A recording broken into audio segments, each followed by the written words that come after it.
A porta bateu com tanta força que os quadros na parede tremeram. Eu ainda segurava a colher de pau com as mãos cheias de farinha quando ouvi as palavras que estilhaçariam meu coração em 1000 pedaços. Você arruinou minha vida. Eu te odeio. Rafael tinha 17 anos. Meu filho. Meu único filho. O menino que eu carreguei no ventre enquanto trabalhava 12 horas por dia numa fábrica de costura em São Bernardo do Campo. O mesmo que eu embalei nas madrugadas frias, cantando baixinho para que o choro não acordasse os vizinhos do cortiço onde morávamos. Ele estava com o rosto vermelho de raiva, os olhos que herdou de mim, castanhos e profundos, agora duros como pedra. Usava aquela jaqueta cara que eu tinha comprado em 10 vezes no cartão, a mesma que ele implorou durante semanas, dizendo que todos os amigos da escola particular tinham uma igual. Rafael, filho, por favor, me escuta. Tentei me aproximar, mas ele recuou como se meu toque queimasse. Não, eu não quero mais ouvir suas desculpas. A voz dele ecoou pelo pequeno apartamento de 2 quartos que eu tinha conseguido alugar depois de anos guardando cada centavo.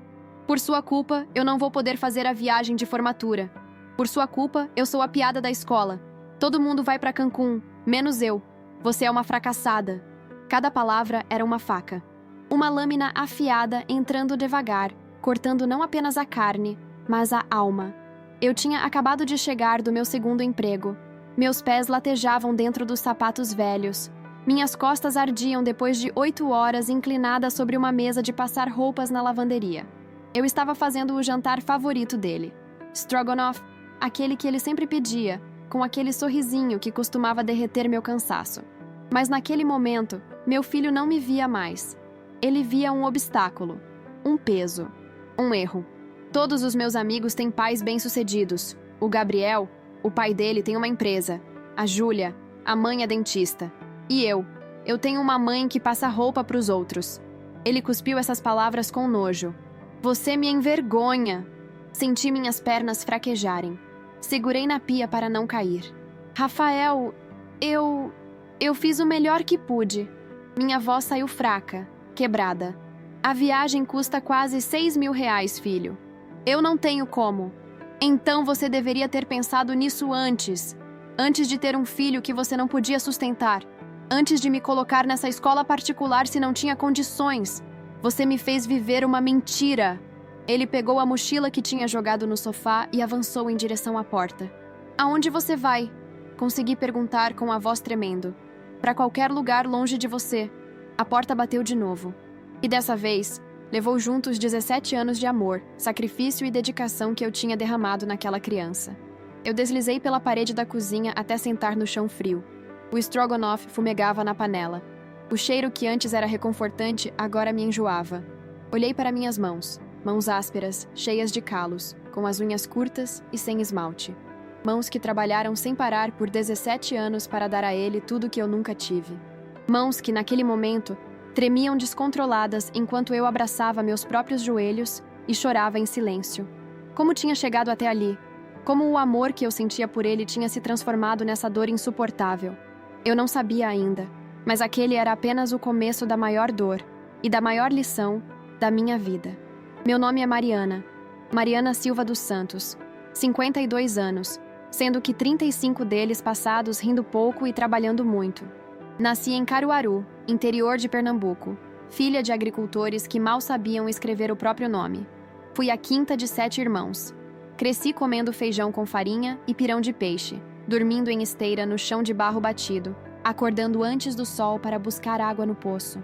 Aos 15 anos vim para São Paulo. Tinha R$ 50 no bolso, uma mala de papelão e uma promessa que fiz para mim mesma. Eu não ia morrer de fome como meu pai morreu. Não ia ver meus filhos. Se um dia tivesse filhos, passarem o que eu passei. Comecei trabalhando como empregada doméstica na zona sul de São Paulo. Dormia no quartinho de empregada, comia as sobras, usava as roupas velhas que a patroa não queria mais. Aos sábados ia para a escola noturna. Terminei o ensino médio aos 21 anos, sentada numa carteira entre adolescentes que riam de mim. Conheci Rodrigo num ponto de ônibus em Santo Amaro. Ele era a segurança de um banco. Sorriso bonito, jeito protetor, palavras carinhosas.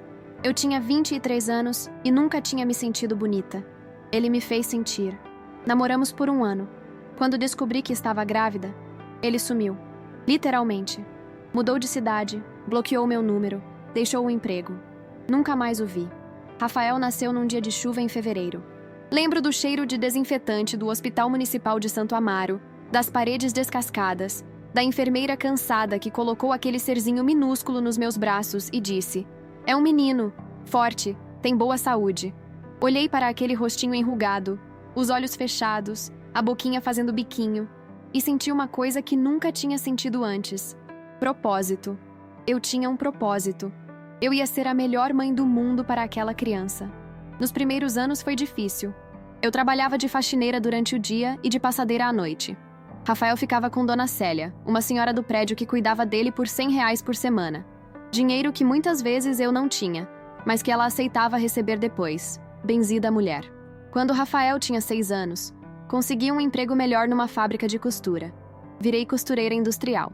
O salário era de R$ 1.200, mas com as horas extras chegava a quase 2.000. Eu fazia tudo: costura reta, overlock, barra, até bordado. Foi nessa época que tomei uma decisão que mudaria tudo. Matriculei Rafael numa escola particular.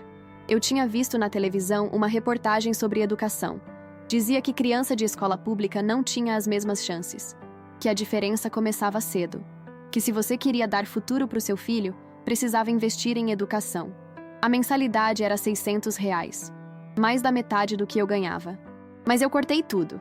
Cancelei o plano de telefone, passei a comprar só roupa usada no brechó, cozinhava feijão e arroz para a semana toda, nunca mais entrei num salão de beleza. Rafael começou a ter oportunidades, professores bons, amigos de famílias estruturadas, viagens escolares, aulas de inglês, laboratório de informática. Eu via meu filho desabrochando, ficando inteligente, culto, educado. E cada sacrifício valia a pena. Aos poucos, porém, algo começou a mudar. Rafael começou a ter vergonha de mim. Lembro da primeira vez que percebi. Ele tinha 11 anos. Fui buscá-lo na escola e ele pediu para eu esperá-lo do outro lado da rua, longe do portão onde os outros pais ficavam. "Por quê, filho?" "Ah, mãe, deixa pra lá." Mas eu sabia. Era porque eu chegava suada do trabalho, com a roupa simples, o cabelo preso num coque bagunçado, as mãos manchadas de tinta de tecido. Aos 13, ele parou de me chamar de mãe na frente dos amigos. Virei minha tia ou a pessoa que mora comigo. Aos 15, ele parou de me contar sobre a escola. Parou de mostrar as provas. Trancava-se no quarto. E agora, aos 17, ele tinha explodido. Tinha dito o que sempre quis dizer. Eu era uma vergonha. Um obstáculo. Um erro. Naquela noite, depois que ele saiu batendo a porta, fiquei acordada até às 3 da manhã, esperando. Olhando para o celular. Nada. Às 4 da manhã, recebi uma mensagem da mãe do Gabriel, um dos amigos dele. "Mariana, o Rafael está aqui. Vai dormir aqui hoje. Amanhã conversamos." Dormi por 2 horas. Acordei com o despertador às 6 para ir trabalhar. A vida não parava. Mesmo quando o coração estava despedaçado, as contas continuavam chegando. Rafael passou 3 dias na casa do Gabriel. 3 dias sem falar comigo.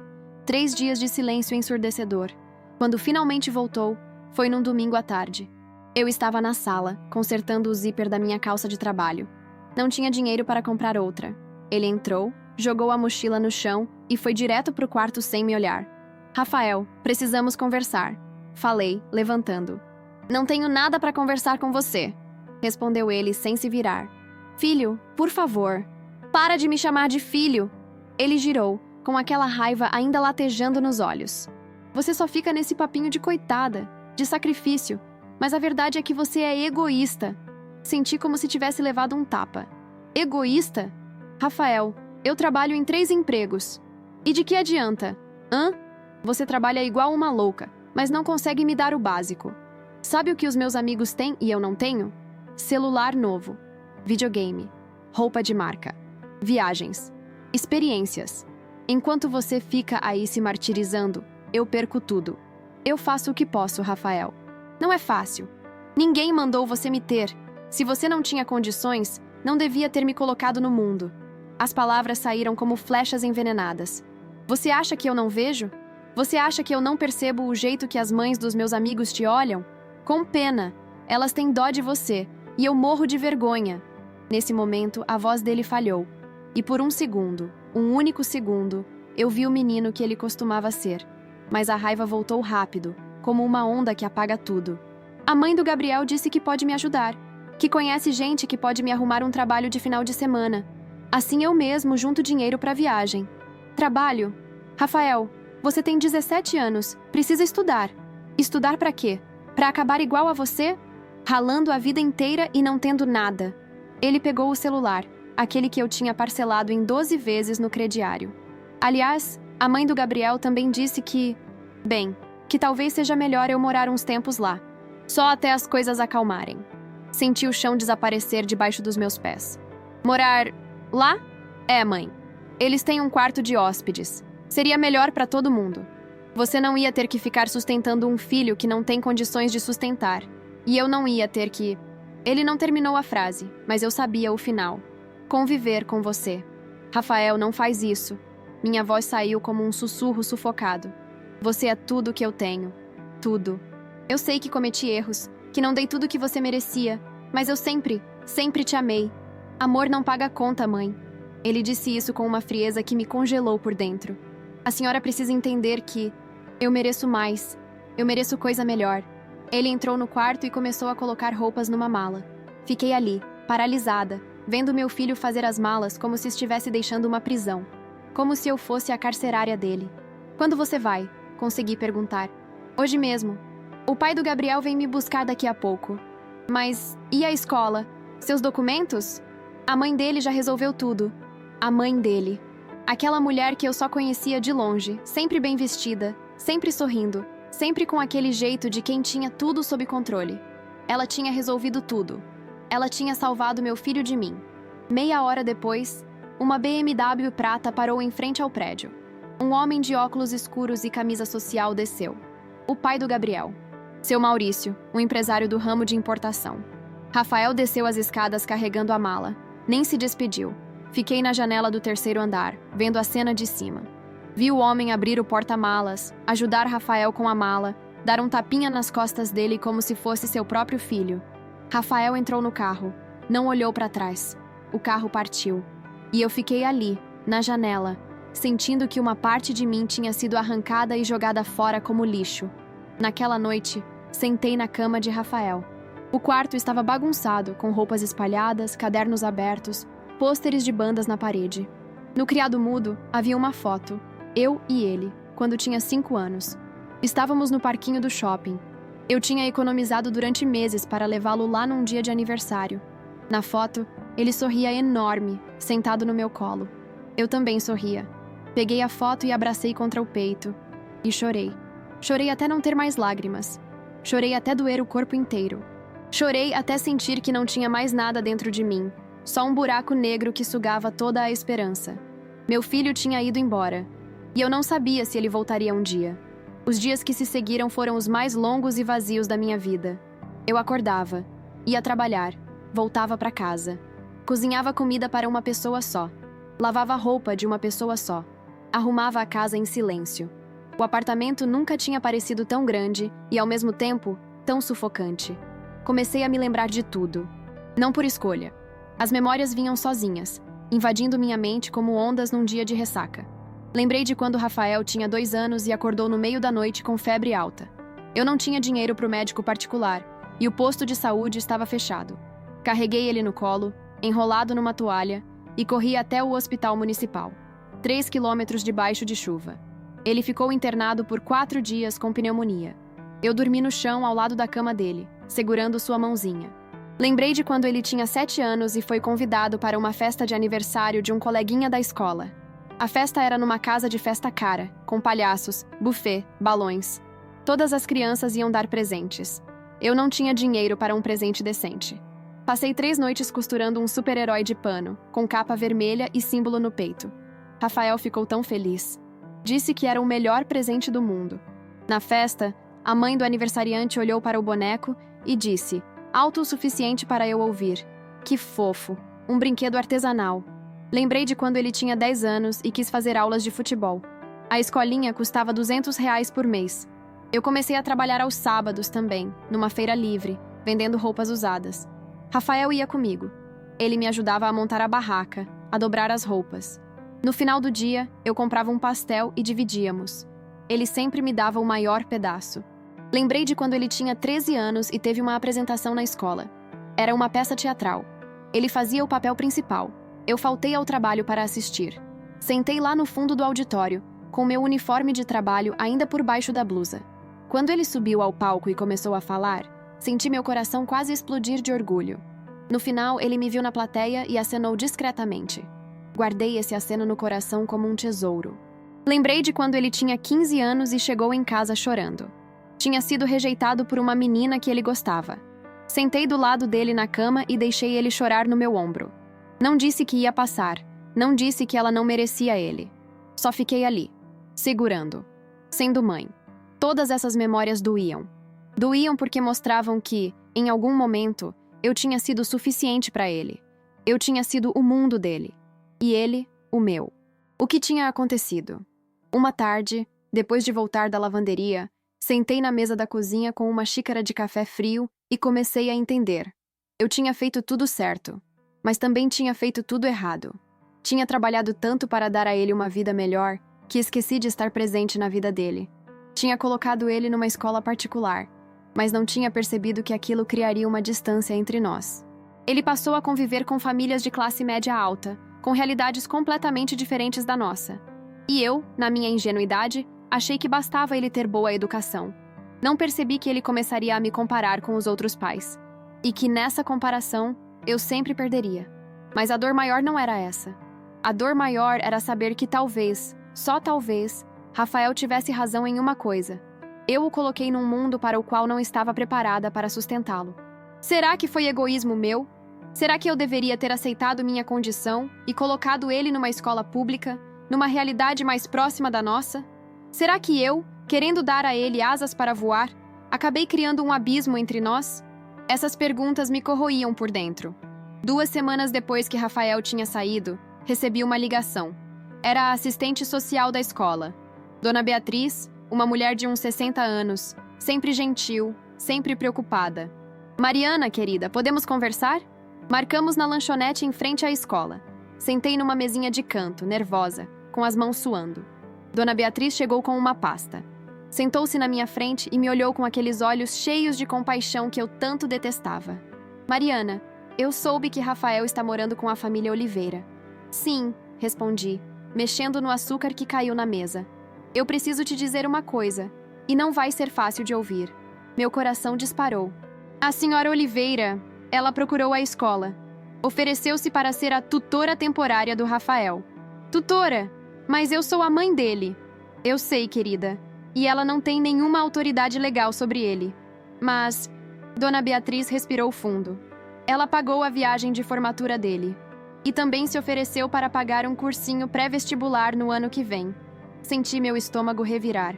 Mariana, eu vi muitos casos assim. Famílias ricas que se sentem generosas ajudando crianças menos favorecidas. Mas isso pode criar uma dependência emocional perigosa. Rafael está confuso. Ele ainda é uma criança. Ele me disse que eu arruinei a vida dele. Sussurrei, com a voz quebrando. Ele é um adolescente ferido, Mariana. Adolescentes machucam, falam coisas horríveis. Mas você não arruinou a vida dele. Você deu a vida para ele, em todos os sentidos. Lágrimas escorreram pelo meu rosto. Ali, na lanchonete, na frente de estranhos, eu chorei. O que eu faço? Você espera. Você continua sendo mãe, mesmo de longe. E você se prepara. Se prepara para quê? Para o dia em que ele descobrir quem realmente está do lado dele. Aquelas palavras ficaram ecoando na minha cabeça por dias. Eu continuei trabalhando. Continuei vivendo. Mas uma parte de mim estava em compasso de espera. Esperando o filho voltar. Ou pelo menos, esperando que ele lembrasse que tinha uma mãe que jamais desistiu dele. Mesmo quando ele desistiu de mim. 3 meses se passaram. 3 meses de silêncio. Rafael não ligava. Não mandava mensagem. Não vinha visitar. Eu via fotos dele no Instagram que a mãe do Gabriel postava. Rafael sorrindo. Rafael na piscina da casa deles. Rafael jantando em restaurantes chiques. Rafael viajando para o litoral num final de semana. Cada foto era uma facada. Em novembro, chegou o dia da formatura do 3º ano. Eu tinha guardado um dinheiro para comprar uma roupa bonita e ir assistir meu filho recebendo o diploma. Comprei um vestido azul marinho no Bom Retiro. Arrumei o cabelo, passei uma maquiagem leve. Quando cheguei na escola, o salão de festas estava lotado. Pais e mães elegantes, tirando fotos, conversando, rindo. Procurei Rafael com os olhos. Ele estava no canto, perto do palco, ao lado da família Oliveira. Usava terno, um terno novo, claramente caro, com gravata e sapato social impecável. Ele estava diferente, mais maduro, mais distante. Caminhei em direção a ele, o coração batendo forte. Rafael, chamei suavemente. Ele virou. Por um segundo, seus olhos encontraram os meus. E eu vi algo. Surpresa. Talvez até um lampejo de emoção. Mas então a senhora Oliveira apareceu ao lado dele. Alta, loira, com um vestido caro e um sorriso que não chegava aos olhos. Mariana, que bom que você veio. Ela disse isso com um tom condescendente, como se eu fosse uma visita inesperada num evento importante. Rafael, olha, sua mãe veio. A forma como ela disse, sua mãe, doeu. Como se eu fosse uma obrigação distante. Rafael olhou para ela, depois para mim. E então, ele disse a coisa que quebrou o que restava do meu coração. Oi, Mariana. Mariana. Ele me chamou pelo nome. Não mãe, não oi mãe. Apenas Mariana. Como se eu fosse uma conhecida qualquer. Filho. Tentei me aproximar, mas a senhora Oliveira se colocou entre nós como um escudo. Olha, Mariana, a cerimônia vai começar logo. Por que você não senta ali no fundo? Nós guardamos lugares na frente para a família. Família. Eu não estava incluída nessa categoria. Eu sou a mãe dele. Falei, tentando manter a voz firme. Sim, claro. E ninguém está tirando isso de você. Ela sorriu, daquele jeito falso. Mas você entende, né? Rafael está morando conosco há meses. Estamos cuidando dele. Pagamos a viagem, o cursinho, estamos ajudando com a faculdade. É natural que ele nos veja como... Ela não terminou, mas eu entendi. Como a verdadeira família dele. Rafael não disse nada. Só ficou ali, olhando para o chão, com as mãos no bolso. Tudo bem, sussurrei, engolindo a humilhação. Eu sento lá atrás. Fui para o fundo do salão. Sentei sozinha, no canto, perto da porta. As luzes se apagaram. A cerimônia começou. Quando chamaram o nome de Rafael, ele subiu ao palco, recebeu o diploma. A família Oliveira aplaudiu de pé, tirando fotos, gravando vídeos.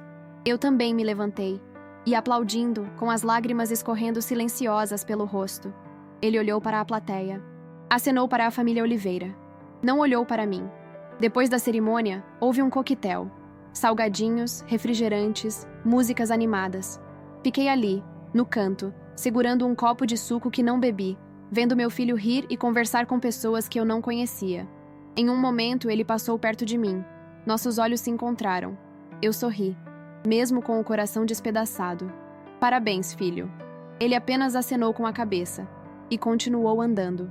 Voltei para casa naquela noite com o vestido azul marinho molhado de lágrimas. Quando entrei no apartamento vazio e silencioso, olhei ao redor. As paredes que eu pintei sozinha. Os móveis que eu comprei um por um, em liquidação. A mesa onde fazíamos as lições juntos. O sofá onde assistíamos filmes aos domingos. Tudo ainda estava ali, mas Rafael não estava mais. Sentei no chão da sala e finalmente deixei sair tudo que estava segurando. Gritei. Chorei. Bati no chão com os punhos. Não era justo. Não era justo que depois de tudo que eu tinha feito, tudo que eu tinha sacrificado, ele me tratasse como se eu fosse nada. Como se eu não importasse. Como se eu fosse apenas um erro, um obstáculo, uma vergonha. Naquela noite, algo dentro de mim quebrou. Mas também, algo começou a nascer. Uma raiva, uma revolta, um despertar. Eu não era um erro. Eu não era uma fracassada. Eu não era uma vergonha. Eu era a mulher que trabalhou 3 empregos para dar a ele uma vida digna. Eu era a mãe que acordava às 5 da manhã para fazer o lanche dele. Eu era a costureira que estragou a vista costurando horas extras para pagar a mensalidade da escola. Eu era Mariana Silva dos Santos. E essa história ainda não tinha acabado. Na segunda-feira seguinte, acordei diferente. Não foi uma mudança gritante. Foi algo sutil, mas profundo. Olhei-me no espelho do banheiro. Meu rosto estava cansado, marcado pelo tempo e pelas noites mal dormidas. Mas havia algo novo no meu olhar. Determinação. Eu tinha passado os últimos meses... Não, os últimos anos, vivendo apenas para Rafael. Minha vida inteira girava em torno dele. Meus sonhos eram os sonhos dele. Minhas conquistas eram vê-lo bem. Mas quem era eu sem ele? Essa pergunta me assustou, porque eu não sabia a resposta. Decidi que era hora de descobrir. Comecei pequeno. Comprei um caderno numa papelaria perto do trabalho. Um caderno simples, de capa dura, com folhas em branco. Naquela noite, sentei na cama e comecei a escrever. Não um diário, mas uma lista. Uma lista de tudo que eu tinha adiado na minha vida. Coisas que Mariana quer fazer. 1. Aprender a dirigir. Sempre tive medo, mas quero superar. 2. Fazer um curso de corte e costura profissional. E talvez abrir meu próprio negócio.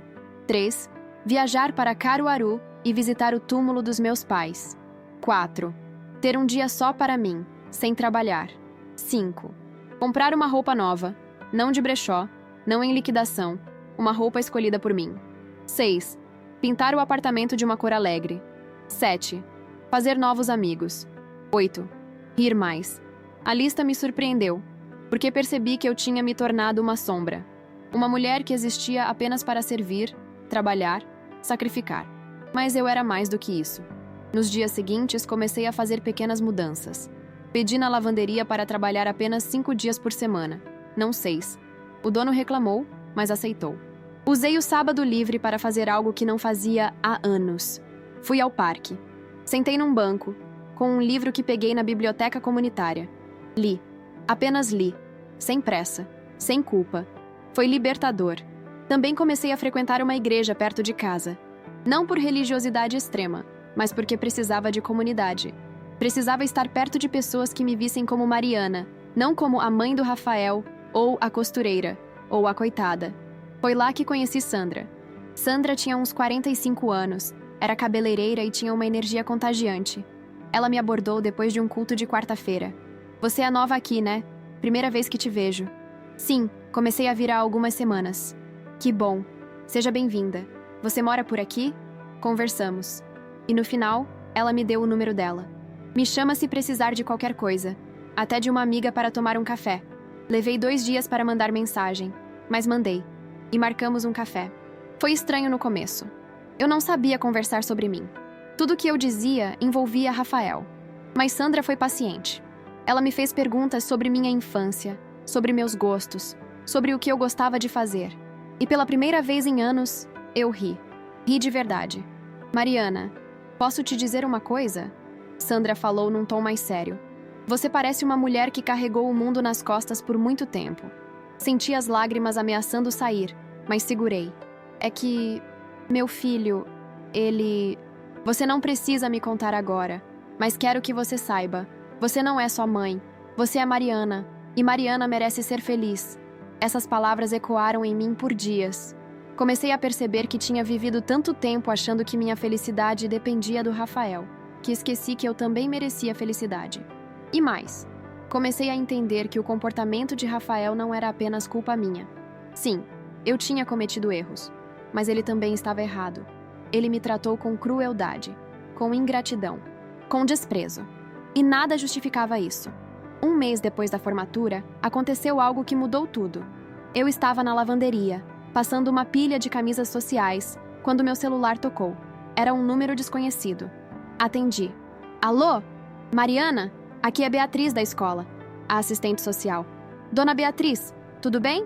Mariana, preciso falar com você. Pessoalmente, é urgente. Meu coração disparou. Aconteceu algo com o Rafael? Não é exatamente isso, mas... Podemos conversar hoje à noite? Marcamos às 7 no mesmo café. O resto do dia passou num borrão de ansiedade. Quando cheguei, Dona Beatriz estava com uma pasta na mão. Ela parecia preocupada. Mariana, eu não deveria estar fazendo isso, mas acho que você tem o direito de saber. Ela abriu a pasta e tirou alguns documentos. A família Oliveira entrou com um pedido na escola. Eles querem ser reconhecidos como tutores legais do Rafael. Senti o sangue gelar. Como assim? Eles alegam que Rafael está em situação de vulnerabilidade com você, que você não tem condições de sustentá-lo adequadamente, e que, para o bem dele, seria melhor que eles assumissem a tutela legal. Mas isso é absurdo. Eu sou a mãe dele. Eu sei. E legalmente eles não têm base para isso. Mas Mariana, ela me olhou com pena. Eles têm advogados, dinheiro, influência. Se eles realmente quiserem, podem tornar sua vida um inferno judicial. Senti as pernas fraquejarem. Por que eles estão fazendo isso? Eu acho, disse Dona Beatriz, escolhendo as palavras, que eles veem Rafael como um projeto social, uma boa ação, algo que os faz sentir bem consigo mesmos. A raiva subiu como lava. Meu filho não é um projeto, ele é meu sangue, minha vida. Eu sei, Mariana. Por isso estou te avisando. Você precisa se preparar e precisa lutar. Saí daquele café com algo fervendo dentro de mim. Não era mais apenas tristeza, não era mais apenas dor, era fúria. Fúria por terem tentado me tirar tudo. Fúria por terem feito meu filho acreditar que eu não era suficiente. Fúria por terem me tratado como descartável. Mas junto com a fúria veio clareza. Eu não ia deixar que me destruíssem. Eu ia lutar. E mais importante, eu ia descobrir se ainda havia salvação para mim e para meu filho. A primeira coisa que fiz foi procurar um advogado. Mas não qualquer advogado. Procurei a Defensoria Pública, porque sabia que não tinha dinheiro para pagar honorários particulares. Fui atendida por uma jovem advogada chamada Doutora Camila. Ela tinha uns 30 anos, cabelos cacheados presos num rabo de cavalo e um olhar afiado. Contei tudo. Sobre Rafael, sobre a família Oliveira, sobre o pedido de tutela. Ela ouviu atentamente, fazendo anotações. Mariana, legalmente eles não têm base. Você é a mãe biológica. Não há denúncias de maus tratos. Rafael é menor de idade até completar 18 anos. Mas ela fez uma pausa.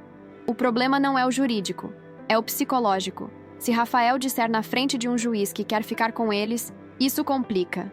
Ele não diria isso, sussurrei, mas minha voz não tinha convicção. Você tem certeza? Não respondi. Mariana, você precisa de provas de que é uma boa mãe, documentos, fotos, testemunhas, tudo que mostre os sacrifícios que fez por ele. Voltei para casa determinada. Abri o armário onde guardava uma caixa velha de sapatos. Dentro havia anos de memórias. Recibos de mensalidades escolares. Todos pagos em dia, mesmo quando eu tinha que parcelar o almoço. Fotos de Rafael criança. Sempre bem vestido, sempre sorrindo. Carteirinhas de vacinação. Todas as vacinas em dia. Boletins escolares. Sempre com boas notas. Até encontrei um caderno velho, daqueles primeiros anos de escola, onde Rafael tinha escrito uma redação. O tema era Minha Mãe. Abri com mãos trêmulas e li. Minha mãe é a pessoa mais forte do mundo. Ela trabalha muito, mas sempre tem tempo para mim. Ela faz o melhor estrogonofe e me ensina que tudo na vida precisa de esforço. Eu amo minha mãe. Quando eu crescer, vou cuidar dela, porque ela cuida de mim. As lágrimas caíram na folha amarelada. Aquele era meu menino. O Rafael que eu conhecia. O Rafael que me amava. O que tinha acontecido com ele? Enquanto organizava os documentos, meu celular tocou. Era Sandra, minha amiga da igreja. Mari, você precisa vir aqui agora. O quê? Por quê? Só vem. É importante. Fui até a casa dela, no bairro vizinho. Quando cheguei, ela estava com o celular na mão, agitada. Senta, você precisa ver isso. Ela me mostrou uma publicação no Facebook. Era da página da família Oliveira. A foto era de Rafael, sorrindo, ao lado da senhora Oliveira. A legenda dizia: que alegria poder ajudar esse jovem talentoso a realizar seus sonhos. Rafael é um exemplo de superação e estamos orgulhosos de poder fazer parte da jornada dele. Investir em educação é transformar vidas. Adote um jovem. Faro, orgulho em me ajudar. Senti uma onda de náusea. Eles estão usando seu filho para marketing pessoal. Sandra estava indignada. Veja os comentários. Li alguns. Que lindo. Vocês são exemplos de generosidade. O Brasil precisa de mais pessoas assim. Que Deus abençoe vocês por cuidarem desse menino. Cada comentário era uma facada. Mariana, você precisa expor isso. Isso é manipulação. Não, respondi com a voz fraca. Eu não posso. Vai parecer que sou uma mãe rancorosa. Mas você não é.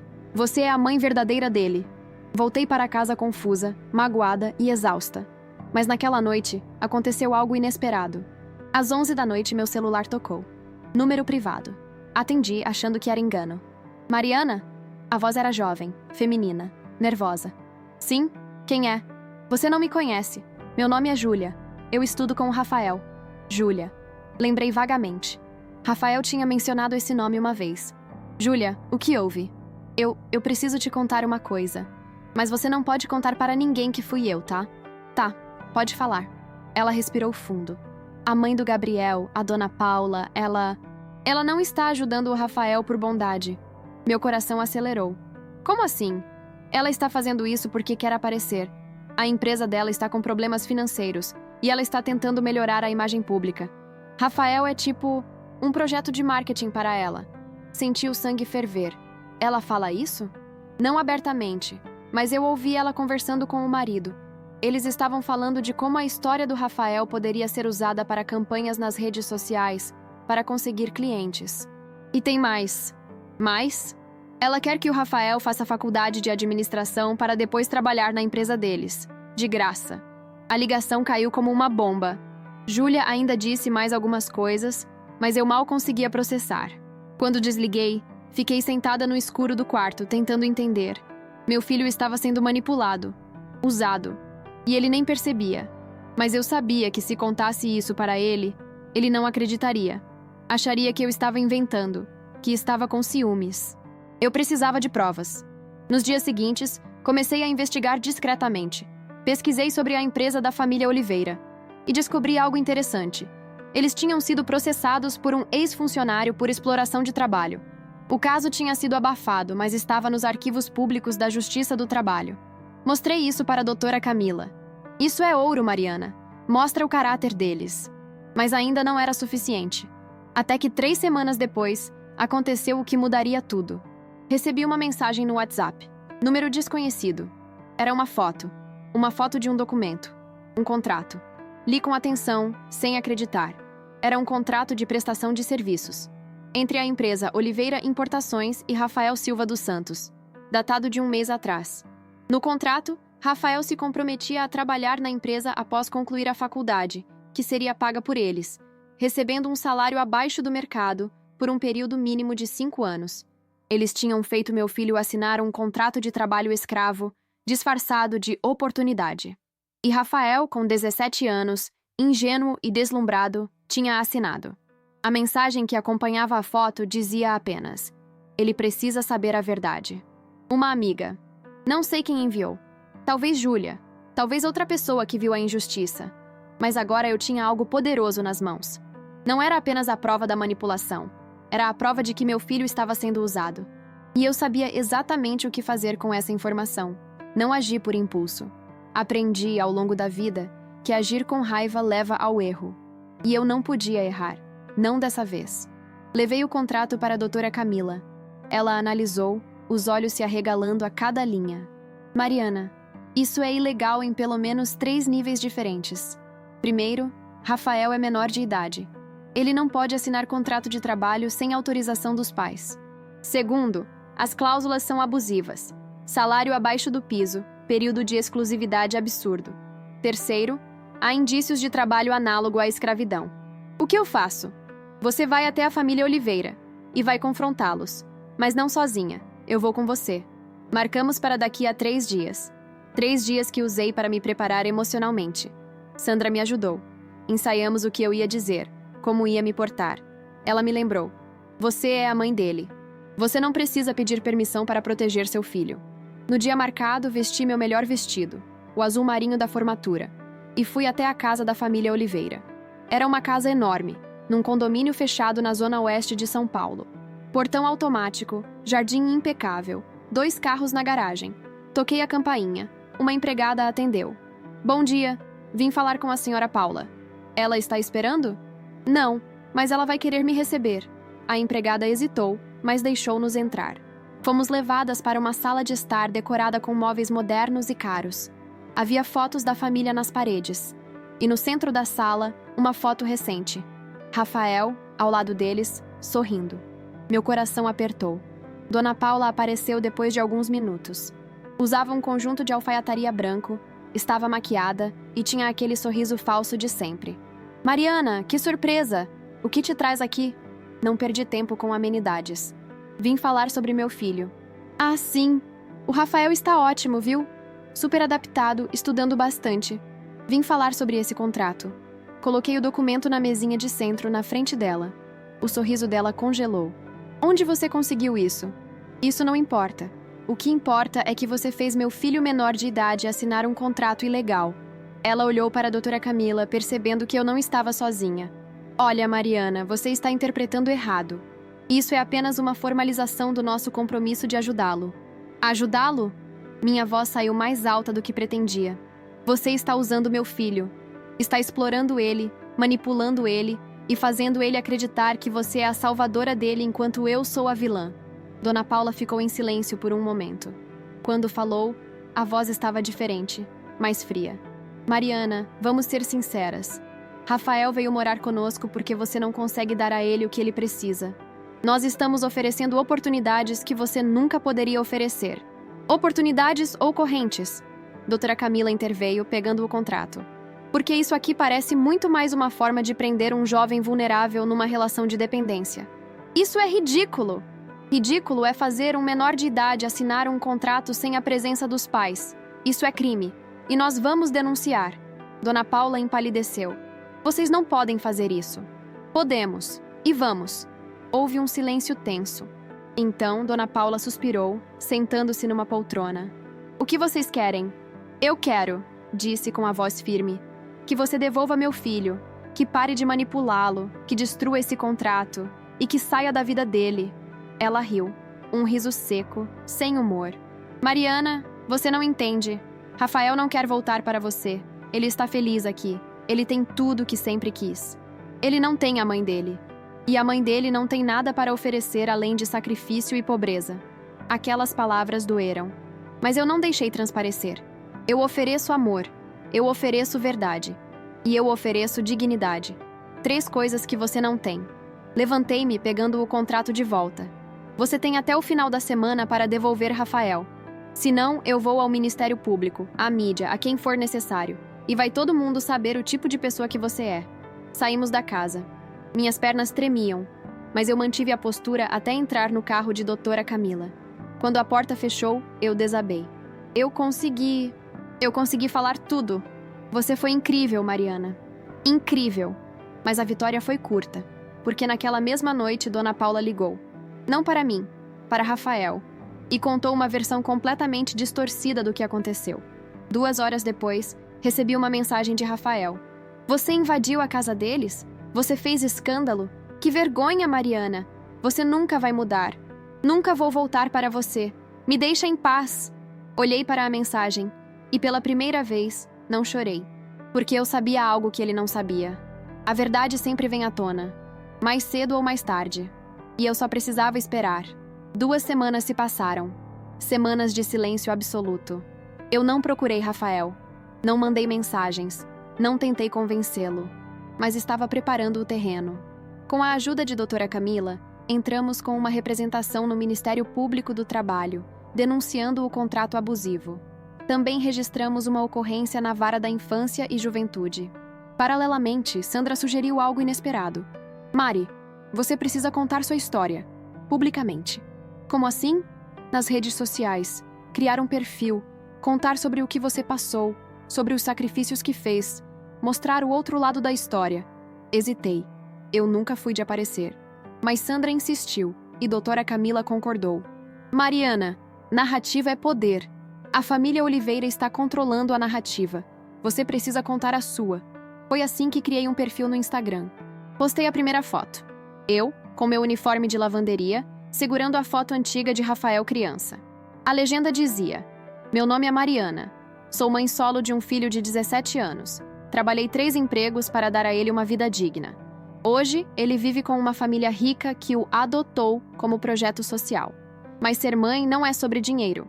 É sobre amor, sacrifício e verdade. E a verdade sempre prevalece. Não esperava nada. Mas a postagem viralizou. Em 2 dias, tinha 50 mil curtidas. 1000 comentários de apoio. Mães contando histórias parecidas. Pessoas indignadas com a situação. E então, uma jornalista me procurou. Mariana, eu sou da TV Alterosa. Gostaríamos de fazer uma reportagem sobre sua história. Aceitei. E na semana seguinte, minha história foi ao ar. Uma reportagem de 15 minutos, mostrando meu apartamento simples, meu trabalho, meus documentos que provavam os sacrifícios. A jornalista também investigou a família Oliveira. Descobriu o processo trabalhista antigo, o contrato abusivo de Rafael, e expôs tudo. A repercussão foi enorme. A empresa Oliveira começou a perder clientes. As redes sociais deles foram inundadas de comentários negativos. E Rafael viu tudo. 3 dias depois da reportagem, meu celular tocou. Era ele. Mariana? A voz estava diferente. Trêmula, confusa. Rafael, eu vi a reportagem. Vi as postagens. Vi tudo. Silêncio. Eu não sabia. Eu não sabia do contrato. Eu não sabia que eles... que estavam... usando você? Completei, suavemente. Eu achei que eles se importavam. Achei que eram melhores que você. As palavras doeram, mas eu mantive a calma. Rafael, você é jovem. Você foi manipulado. Acontece. Mas eu te tratei tão mal. Eu disse coisas horríveis. Eu te chamei de fracassada, de vergonha. Eu disse que você arruinou minha vida. Eu sei. E você? Você nunca desistiu de mim. Mesmo quando eu desisti de você. Ouvi um soluço do outro lado da linha. Mãe, eu quero voltar para casa.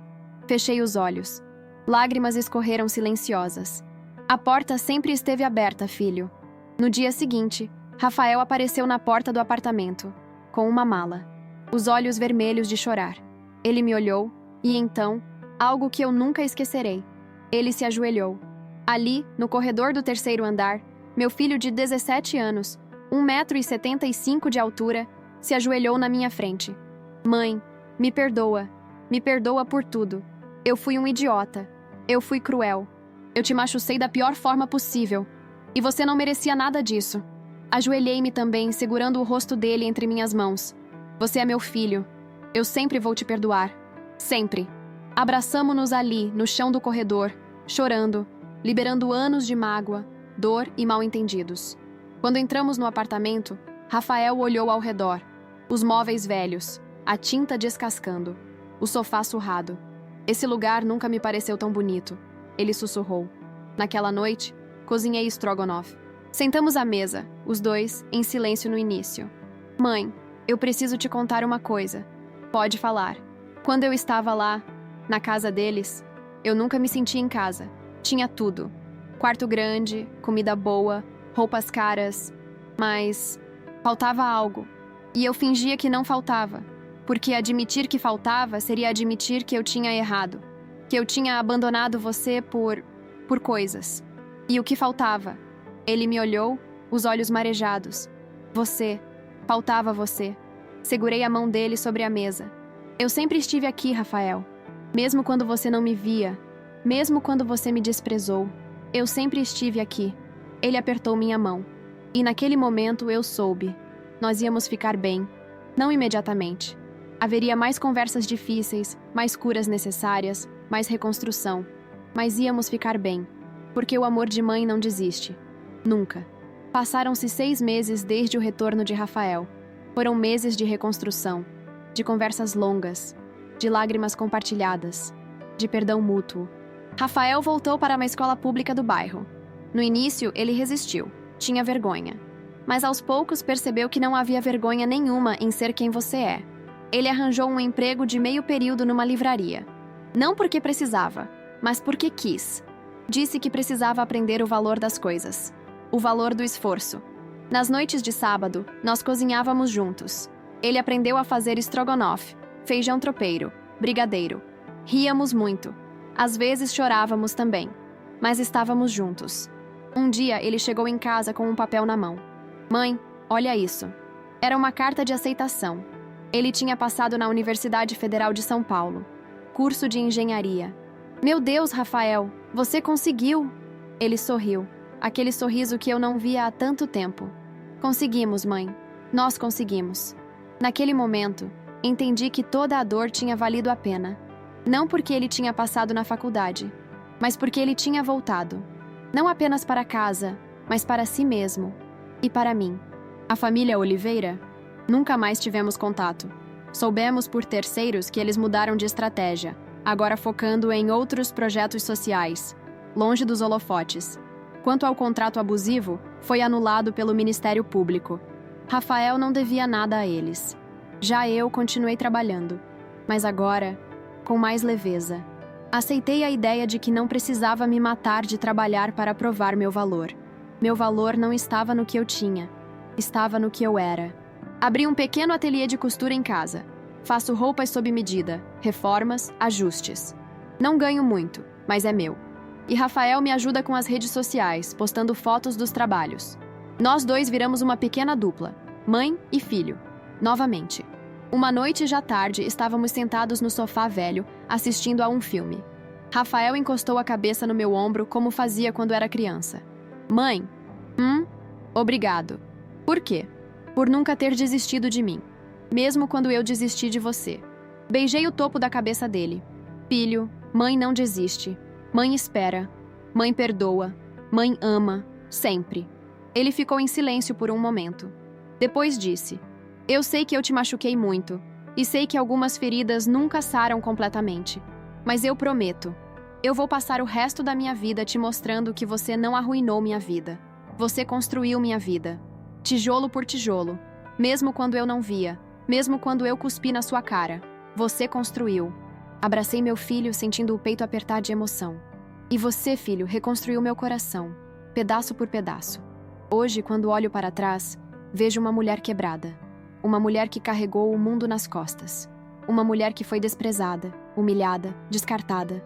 Mas também vejo uma mulher que não desistiu, que lutou, que esperou, que amou, mesmo quando não foi amada de volta.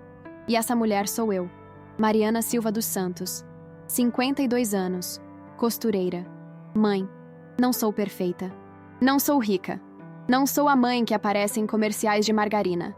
Mas sou a mãe que ficou. Quando todos saíram. Quando tudo desmoronou. Eu fiquei. E hoje, sei que isso é o que importa. Não o dinheiro. Não o status. Não as aparências. O que importa é o amor.